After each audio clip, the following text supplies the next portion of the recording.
KPK merespons terkait laporan ex-ketua KPK Abraham Samad bersama sejumlah tokoh masyarakat sipil terkait proyek strategis nasional PIK 2. Juru bicara KPK Tessa Mahardika menyebut KPK dan Kejaksaan Agung tengah menyelidiki dugaan korupsi proyek strategis nasional pengembangan PIK 2. KPK akan menganalisis dari sisi yang berbeda dengan penyelidikan oleh Kejaksaan Agung.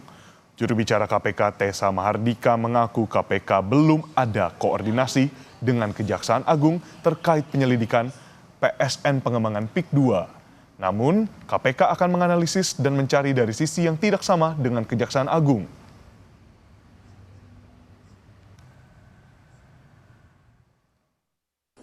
Ada tidaknya koordinasi dengan Kejaksaan Agung karena mereka juga melakukan penyelidikan ini saya belum terinfo, tetapi tentunya KPK akan melakukan proses analisa, verifikasi, dan mencari dari sisi-sisi yang tidak bertabrakan dengan penyelidikan yang dilakukan oleh Kejaksaan Agung. Bawa nggak, Pak? Sejumlah tokoh masyarakat sipil termasuk mantan Ketua KPK Abraham Samad melaporkan dugaan korupsi penetapan Pantai Indah Kapuk II sebagai proyek strategis nasional dan pagar laut di Tangerang ke KPK. Para tokoh mendorong KPK memeriksa semua pihak yang diduga terlibat baik dari pihak swasta maupun penyelenggara negara dari tingkat bawah hingga atas.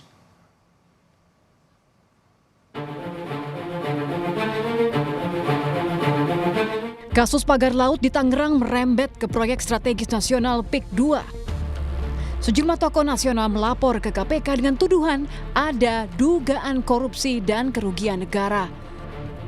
Mantan Ketua KPK Abraham Samad mendorong KPK memeriksa semua pihak yang diduga terlibat baik dari pihak swasta maupun penyelenggara negara dari tingkat bawah hingga atas. Nama Bos Agung Sedayu Group, Sugianto Kusuma alias Aguan, dan Presiden ke-7 Republik Indonesia, Joko Widodo, ikut masuk dalam laporan. Kuat dugaan telah terjadi tindak pidana korupsi di dalam penetapannya sebagai proyek strategis nasional.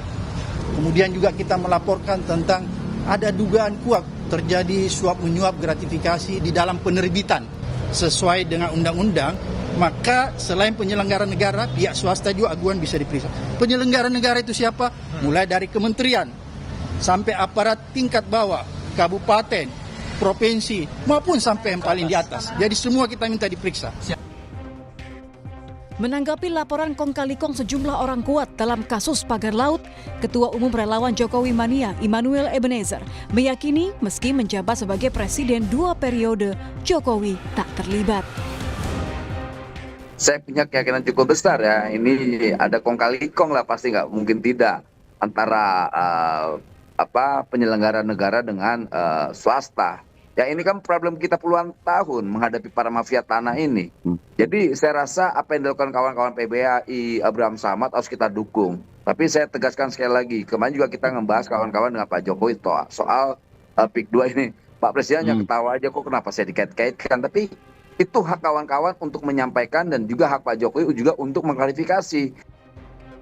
Sebelumnya, Menteri ATR BPN Nusron Wahid menyebut ada 8 oknum pejabat BPN Tangerang yang disanksi karena menerbitkan sertifikat di laut.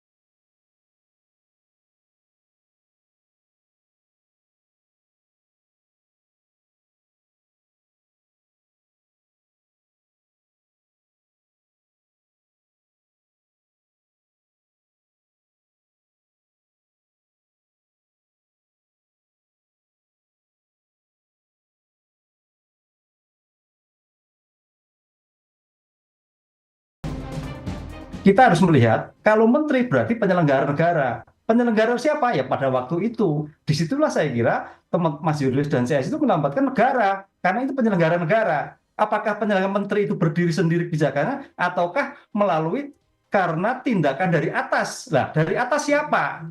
Disinilah nanti akan diurut sebetulnya aktor intelektual dari kasus ini siapa. Kalau yang terkait dengan kepala BPN dinas, provinsi, kemudian kabupaten itu hanya pelaksana. Tapi aktor intelektual itu yang saya kira menjadikan poin penting sampai keluarnya 263. Hipnu menegaskan, 3 institusi penegak hukum harus bekerja sama dalam mengungkap semua pihak yang terlibat agar kasus pagar laut tak seolah lempar tanggung jawab. Tim Liputan Kompas TV.